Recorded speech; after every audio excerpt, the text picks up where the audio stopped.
programa de hoje você vai ver o lançamento da campanha contra a farsa da escola sem partido. Vai ouvir especialistas sobre a situação da leitura nas escolas. E vai conhecer o projeto pedagógico do Museu de Arte Contemporânea. Confira! E na última sexta-feira, dia 7 de dezembro, foi realizado aqui na sede central o lançamento da cartilha e da campanha denominada Contra a Farsa da Escola Sem Partido. Sindicalistas, professores e representantes dos movimentos sociais marcaram presença no evento.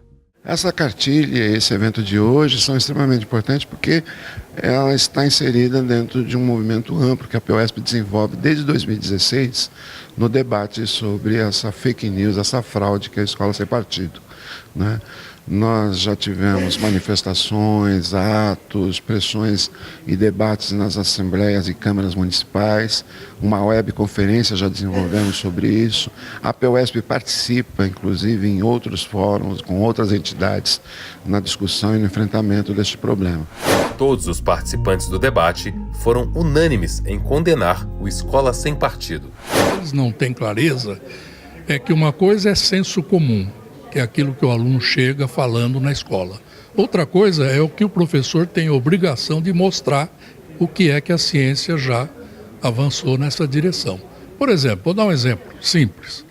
Um aluno chega e diz o seguinte: professor, eu ontem lá na minha comunidade foi dito que a escola não é redonda, que a terra não é redonda, a terra é plana.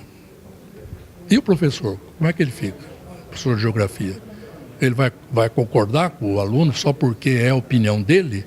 Ou ele vai ter que mostrar para o aluno que está provado já há muito tempo que a Terra é redonda e não plana? Embora o senso comum mostre isso. Você olhando assim, você não vê a Terra redonda, você vê plana. Bom, mas se você sair da Terra e olhar de cima, você vai ver que ela é redonda. Então, como é que o professor fica? Porque o projeto que está lá, ele diz o seguinte: o professor tem que respeitar o conhecimento do aluno. Bom, então eu te diria o seguinte: então não precisa de professor. A POESP tem se posicionado contra a farsa da escola sem partido desde que o projeto começou a ser discutido. A coisa do escola sem partido, ele vai na contramão quando o Lalo diz: olha, nós temos que dizer que tipo de escola nós queremos. Essa é uma verdade. Porque se nós jogamos as bandeiras e não apresentamos, somos contra e não apresentamos nada no lugar, eu acho que aí a gente fica frágil. Mas a gente vai com força e diz: não, escola sem partido, mas gestão democrática nas escolas. Da radical, aquela que leva os pais, os alunos, os funcionários a debater a proposta político-pedagógica, até porque a escola sem partido passa por cima desse preceito que é, primeiro, constitucional, que é a gestão democrática.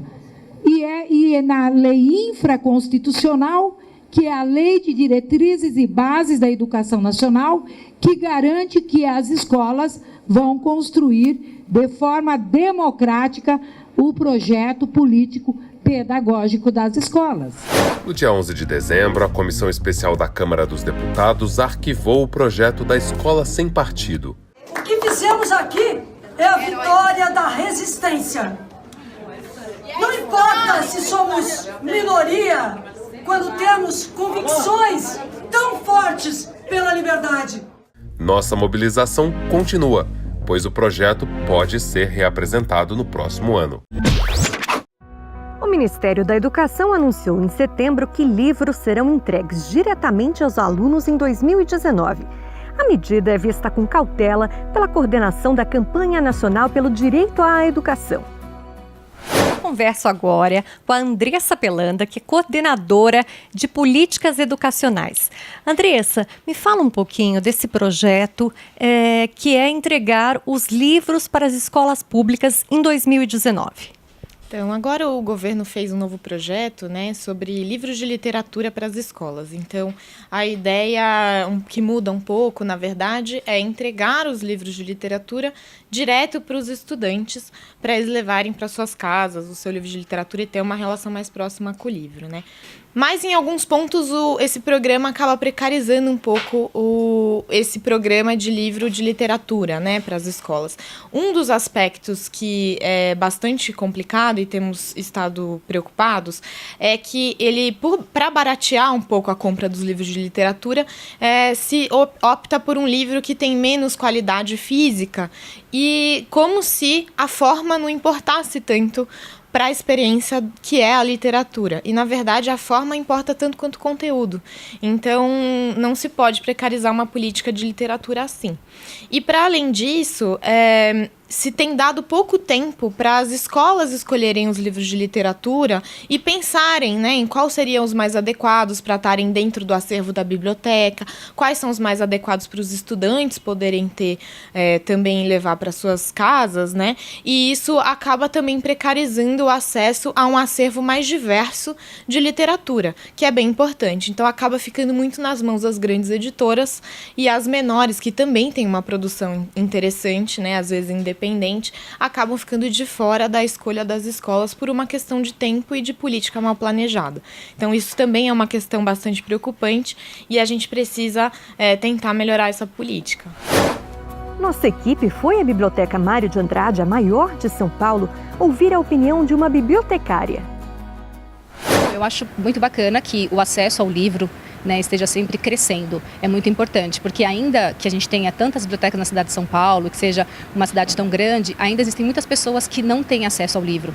Porém, não adianta você só entregar o livro na mão desses estudantes, né? E é necessário fazer um trabalho anterior de incentivo, de trabalho da leitura e também pensar o que vai ser oferecido para esses jovens, porque os clássicos, a gente sabe, é muito importante que todos leiam, mas se você chegar com um clássico para um jovem que nunca leu um livro, ele vai dizer, eu não gosto de ler, porque é uma leitura mais difícil, tem um vocabulário, né, diferente do que eles estão acostumados. Então, primeiro é formar o leitor, para depois você chegar com o livro até ele.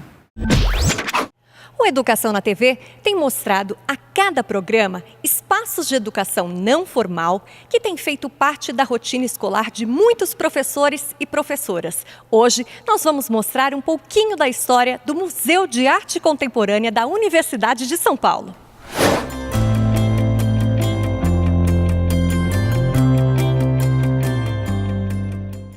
Eu vou conversar agora com a Andréa Amaral, que é educadora do MAC USP, e vai explicar para a gente um pouquinho sobre esses projetos educativos oferecidos aos professores. Andréa, me fala um pouco quem pode participar e como são oferecidos esses projetos.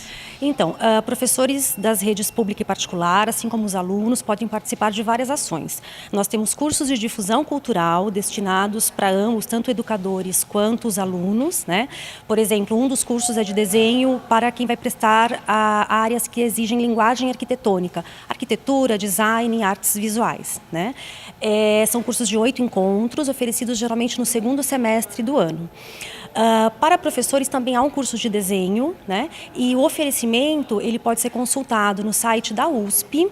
A pessoa procura o link extensão universitária e dentro desse link cursos e ações, né? E programas para a comunidade. Nós temos também programas educativos para público de EJA, né, educação de jovens e adultos.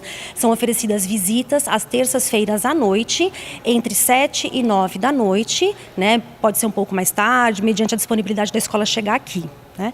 E nós temos também materiais educativos disponíveis no nosso site. O MAC conta com mais de 10.000 obras em seu acervo, entre fotografias, gravuras, esculturas e pinturas.